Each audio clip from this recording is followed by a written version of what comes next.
میں المرکز اسلامی ہوں، بلدیہ عظمیٰ کراچی کا اسلامی تہذیبی و ثقافتی مرکز۔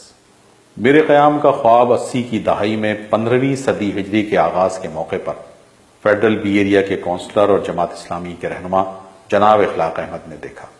میئر کراچی عبدالستار افغانی اور بلدیہ کی کونسل نے اس خواب کو تعبیر دینے کا فیصلہ کیا۔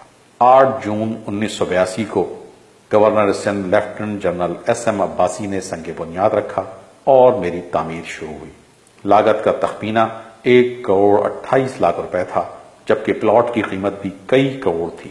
جناب اخلاق احمد میرے حوالے سے ماضی کے اوراق الٹتے ہوئے کہتے ہیں، اس سینٹر میں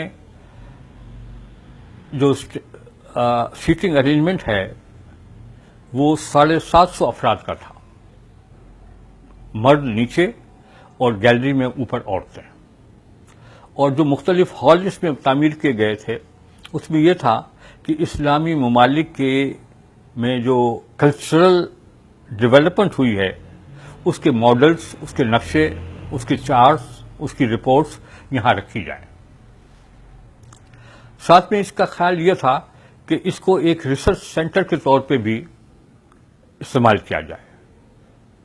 اس کے ایک کونے میں کچھ فلیٹس بنانے کی اسکیم تھی اور دوسرے کونے میں مسجد، لیکن یہ پروجیکٹ بن تو گیا، لیکن باقی مسجد کا بننا اور ریسرچر کے لیے فلیٹس کی تعمیر یہ کام نہیں ہو پایا۔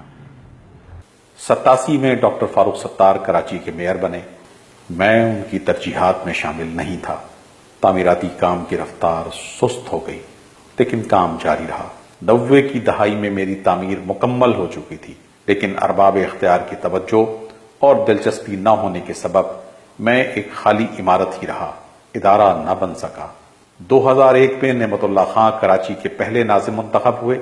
شہر کے ساتھ ساتھ میری بھی قسمت جاگ اٹھی۔ انہوں نے فیصلہ کیا کہ میری تعمیر کے مقاصد کو پورا کیا جائے، میری عمارت پر ایک عظیم الشان مرکز قرآن و سنہ قائم کیا جائے۔ اس حوالے سے سٹی کونسل نے کئی اہم قراردادوں کی منظوری دی۔ سٹی گورنمنٹ کی بجٹ میں خطیر رقم مختص کی گئی، میری تزئین و آرائش کروائی گئی۔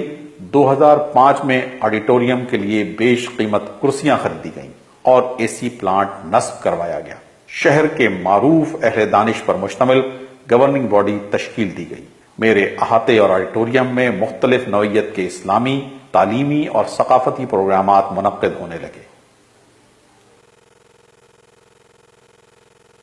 اگست 2005 میں نعمت اللہ خان کا دور نظامت ختم ہوا اور ایم کیو ایم کے مصطفیٰ کمال کے سر پر شہر کی نظامت کا ہوما بٹھا دیا گیا۔ کچھ ہی عرصے کے بعد انہوں نے نہ جانے کیوں اور کس کے کہنے پر مجھے بھانڈوں اور میراثیوں کے حوالے کر دیا۔ میں المرکز اسلامی سے شانز آڈیٹوریم بنا دیا گیا۔ لیکچر اسٹیج ڈراموں اور فحش ناچ گانوں کا مرکز۔ اپریل 2012 میں کراچی کے ایڈمنسٹریٹر محمد حسین سید نے اہلیان علاقہ کے احتجاج پر شانز آڈیٹوریم کو سیل کروا دیا، لیکن کچھ ہی عرصے بعد سیل توڑ دی گئی۔ میرے مرکزی دروازے پر المرکز اسلامی کی جگہ مرکز علم و ثقافت کا بورڈ آویزاں کر دیا گیا۔ اگر واقعی بات صرف اس حد تک رہتی تو قابل برداشت تھی، لیکن انتہائی افسوسناک، شرمناک اور حیرت انگیز بات یہ ہوئی کہ مجھے سینما ہال میں تبدیل کر دیا گیا۔ میری پیشانی پر لکھے کلمہ طیبہ کو ظالموں نے سفید رنگ سے چھپا کر اپنے کالے کرتوتوں پر پردہ ڈالنے کی کوشش کی۔ مرکز قرآن و سنہ سینی پیکس بنا دیا گیا۔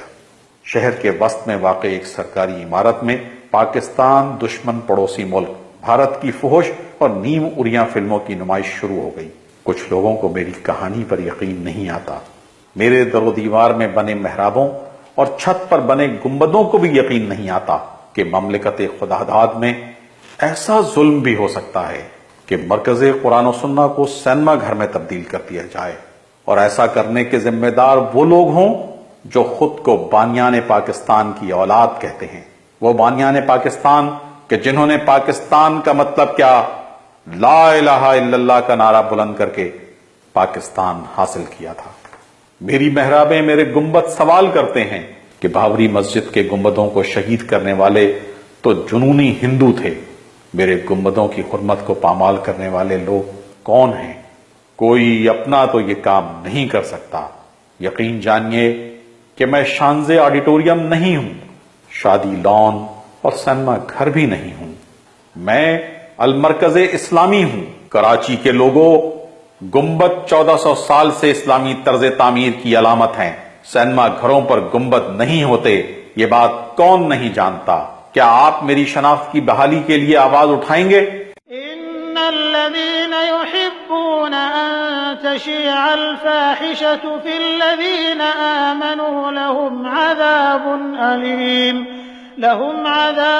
أليم في الدنيا والآخرة والله يعلم وأنتم لا تعلمون۔